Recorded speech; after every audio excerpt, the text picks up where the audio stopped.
Shalom Bapak Ibu Saudara-saudariku yang terkasih dalam Kristus Yesus. Kita bertemu lagi dalam Sapaan Tuhan hari ini, Rabu tanggal 11 November tahun 2020. Namun sebelumnya mari kita bersatu di dalam doa.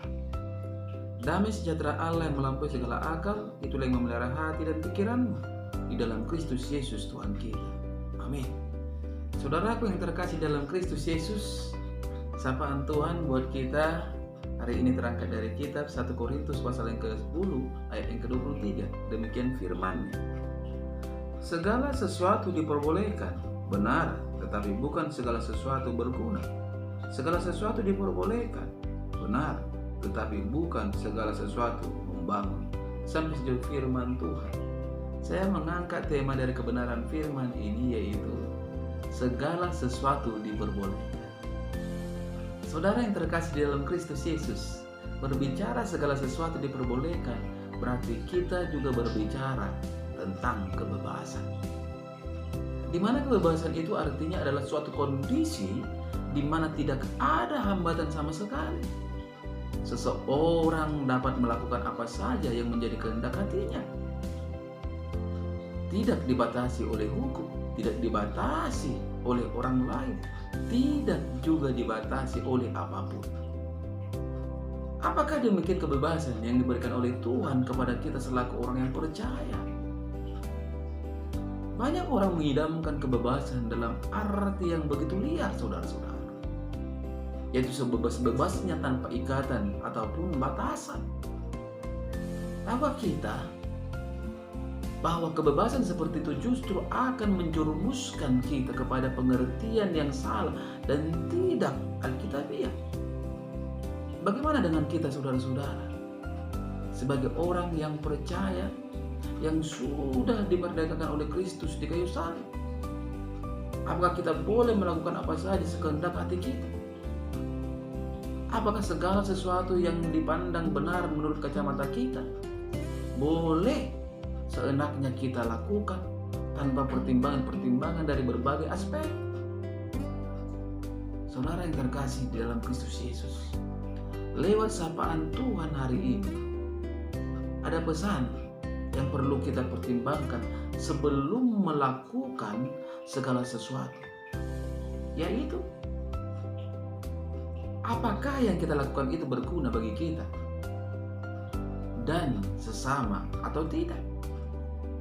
Makna kata berguna di sini yang dimaksud oleh Rasul Paulus memiliki makna sesuatu yang manfaatnya dapat dirasakan secara bersama-sama oleh semua pihak.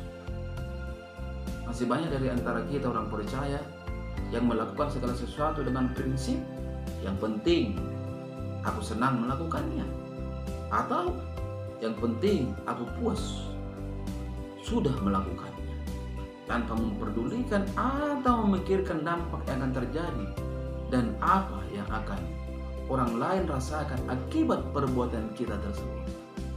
Entahkah orang lain menjadi terluka atau menjadi sakit hati, hal itu dianggap sudah bukan urusan kita lagi. Jangan sampai kita melakukan sesuatu yang dianggap baik bagi diri kita, tetapi sebenarnya mengganggu kepentingan atau bahkan merugikan orang lain. Ingatlah saudara-saudara bahwa Tuhan mau setiap kita menjadi alat pembebas yang efektif dan bukannya menjadi alat peluka yang efektif. Dan yang berikut, saudara-saudara, apakah yang kita lakukan itu membangun kehidupan rohani kita dan orang lain atau tidak? Makna kata membangun di sini yang dimaksud oleh Rasul Paulus memiliki makna menguatkan, memulihkan, memperbaiki, memberikan pertumbuhan agar setiap orang menjadi bijak, penyayang, dan berlimpah anugerah. Betapa luar biasanya makna dari sebuah kata membangun itu. Seringkali kita tidak memikirkan sejauh mana dampak dari perbuatan atau perkataan kita. Kita hanya sekedar mengeluarkannya begitu saja, tanpa pertimbangan yang matang. Saudara yang terkasih, Tuhan mau memastikan bahwa setiap perkataan atau tindakan yang kita lakukan, selain membangun diri kita sendiri juga harus membangun orang lain. Saudara yang terkasih di dalam Kristus Yesus, jemaat Tuhan di Korintus berhadapan dengan kebebasan untuk makan minum apa saja dalam kebenaran firman Tuhan saat ini. Olehnya Paulus mengingatkan bahwa apabila ada orang yang menjadi tersandung oleh karena apa yang kita makan atau minum, maka baiklah dia tidak memakan atau meminumnya. Pada masa itu banyak makanan dan minuman hasil penyembahan berhala yang dijual kembali di pasar-pasar atau dihidangkan lagi di dalam jamuan-jamuan keluar. Jadi intinya, segala sesuatu entahkah perkara makan dan minum ataupun segala perbuatan yang kita lakukan, kalau itu memaksakan kehendak dengan cara-cara yang tidak baik, memusuhi orang lain, menghakimi, memupuk dendam, membalas kejahatan dengan kejahatan dan lain-lain, akan membuat kita justru menjadi batu sandungan yang pada akhirnya malah mempermalukan nama Tuhan dan bukan memuliakan.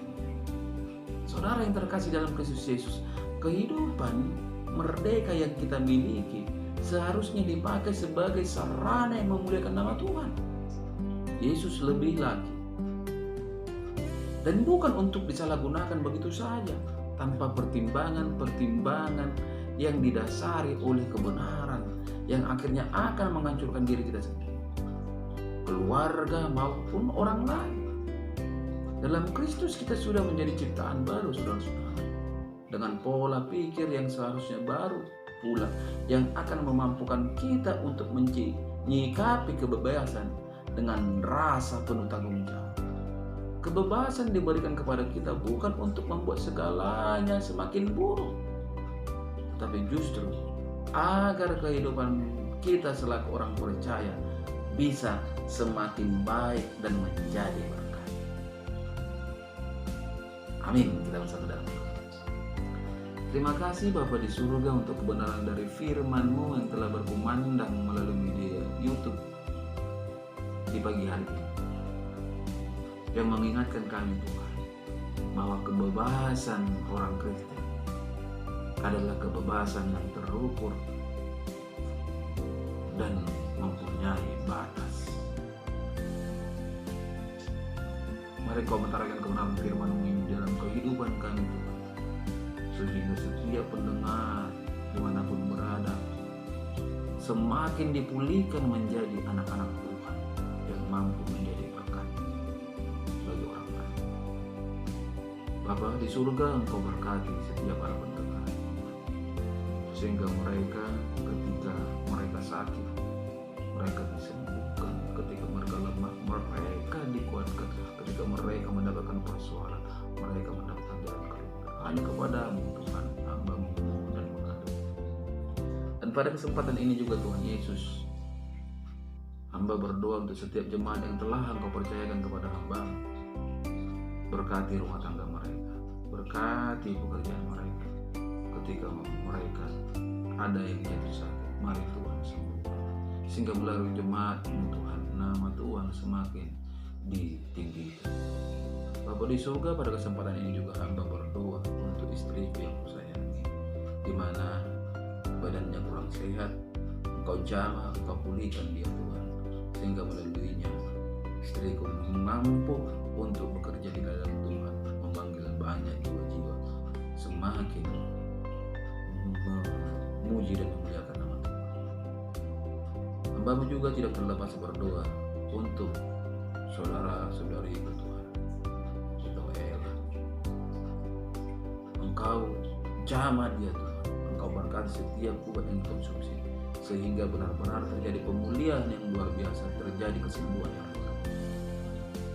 Tuhan Yesus yang baik, penuh kasih dan penuh rahmat, hamba berdoa untuk setiap yang mengenal hamba-Mu dimanapun berada. Mari Engkau jamah hidup mereka, mari Engkau balut bungkus mereka dengan kuasa-Mu, sehingga perjalanan kehidupan mereka selalu mempunyai kuasa. Bapa di surga, Bapa Abraham, Ishak dan Yakub, di pagi hari ini hamba-Mu memohon agar Tuhan meluputkan virus corona dari muka bumi serta memberi kekuatan bagi setiap orang yang percaya. Inilah doa hamba-Mu Tuhan, dan hamba-Mu sangat meyakini Tuhan akan mendengarkan dan mewujudkan doa hamba-Mu, karena hamba-Mu hanya berdoa di dalam nama Kristus Yesus kami. Amin. Salam buat kita semua, salam sehat.